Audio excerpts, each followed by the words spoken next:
Somewhere in a vault, the promise printed on every dollar bill in your wallet just quietly stopped being true, and nobody rang an alarm. On a Sunday night in August 1971, President Richard Nixon interrupted television programming for a 10-minute address. Most Americans expected a speech about jobs or inflation. What they got, instead, was the quiet execution of the largest financial system change in a century, delivered in a single, throwaway sentence buried in the middle of an otherwise forgettable speech. The United States, Nixon announced, would suspend the conversion of dollars into gold. That's it. No debate in Congress. No warning to allies. No countdown. Central banks in London, Paris, and Tokyo went to bed that Sunday operating under one global monetary system, and woke up Monday morning inside a completely different one, without a single formal vote ever being cast. There was no run on the banks, no riots, no headlines screaming collapse. Life went on exactly as it had the day before. And that is the most unsettling part of this entire story. The single most consequential rewrite of how money works in modern history happened in silence, engineered over one secret. Weekend by 15, men most of the world has never heard of. This is the story of who they were, what they decided behind closed doors, and why, more than 50 years later, every transaction you make is still governed by the decision they made in that room.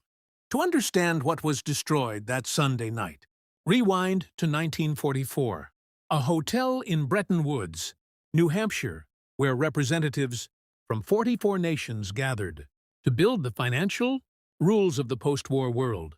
The deal was simple on paper. The US dollar would be pegged to gold at $35 an ounce, and every other major currency would be pegged to the dollar. The dollar became the anchor of the planet's economy. Gold became the anchor of the dollar. For 27 years, this gave the world something almost unheard of in financial history: certainty. Exchange rates barely moved. Central bankers slept easily. Fort Knox's reserves stood, in theory, as a physical guarantee behind every dollar circulating anywhere on Earth. In Tokyo, in Lagos, in Berlin. But buried inside this system from day one was a fatal contradiction. One economist, Robert Triffin, flagged as early as 1959 for the dollar to function as the world's reserve currency. America had to keep pushing dollars out into global circulation. But the more dollars existed abroad, the less believable it became that the U.S. could actually redeem all of them in gold if asked. It was a promise that only worked as long as no one seriously tried to cash it in. By the late 1960s, people were trying. Through the 1960s, pressure on America's gold reserves built relentlessly, and almost nobody outside government noticed. The Vietnam War demanded enormous spending, financed not through higher taxes, but through printing more dollars. Domestic programs added to the bill. Inflation crept upward, quietly, year after year.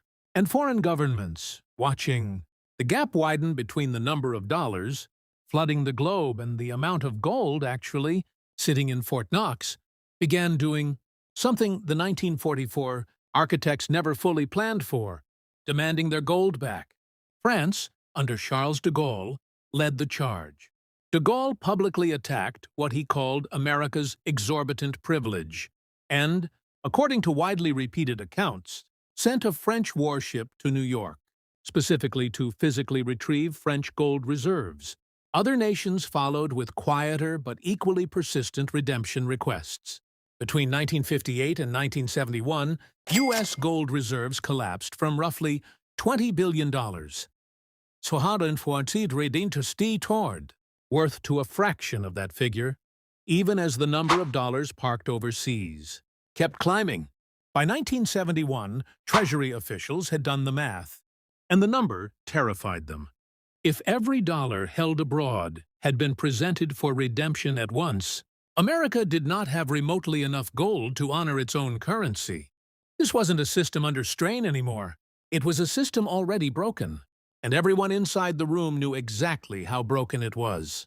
The decision that rewrote global finance wasn't made in Congress. It wasn't debated in public. It was made in near-total secrecy over a single weekend at Camp David.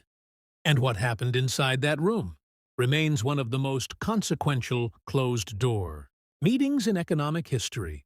Nixon summoned 15 advisors, including Treasury Secretary John Connally and a young Treasury official named Paul Volcker, who would later become one of the most powerful central bankers in American history. For roughly 36 hours, this small group hammered out a plan in near-total isolation, deliberately cut off from the press and from foreign governments who might react if word leaked. Connally, a blunt Texan with zero patience for diplomatic niceties, reportedly pushed hard for fast, unilateral action instead of slow international negotiation. Some advisors were reportedly told to keep even their own families in the dark about why they'd suddenly been called away for the weekend. That's how tightly this was held. By Sunday afternoon, the plan was locked. Wage and price controls, a new import tax, and buried inside the announcement, almost as a footnote, the end of gold convertibility, the single line that would outlive every other part of that speech. It was timed deliberately, delivered while markets in Asia and Europe were closed for the weekend, giving Washington a head start before the rest of the world could even react. Nixon chose one word with surgical precision: temporary. The end of gold convertibility was framed not as a revolution but as a short-term technical fix, something that would reverse once markets calmed down. That single word did more work than any army could have. It meant world leaders, central bankers, and ordinary citizens had little reason to panic or resist, because everyone assumed the old system would simply come back. Foreign governments, blindsided, mostly responded with muted protest instead of retaliation, partly because striking back at the world's largest economy was risky, and partly because there was no ready alternative system waiting in the wings. Over the following months, there were real attempts to patch the old order back together. The Smithsonian Agreement of December 1971 tried to set new fixed exchange rates without a gold peg, essentially gluing the cracked system back together. It didn't hold. By March 1973, even that patch collapsed, and major currencies began floating freely against each other for the first time. Their value decided not by gold, not by government decree, but by continuous trading on global markets. What had been sold to the world as a temporary pause quietly became, without a single formal announcement ever confirming it, the permanent architecture of modern money. The temporary fix of 1971 was never reversed. It simply became the system everyone forgot was ever supposed to be temporary. Here is the part almost nobody stops to think about. What changed that Sunday night wasn't just a policy. It was the entire idea of what money actually is. For most of human history, money was tied to something scarce and physical. Gold, silver, something that couldn't just be conjured into existence. After 1971, for the first time in modern history, the world's dominant currency was backed by nothing except trust. Trust in a government, trust in a central bank, trust that the system would hold together. Economists have a name for this: fiat currency. From a Latin word meaning "let it be done," money with value simply because a government says it has value, not because it represents anything you could hold in your hand.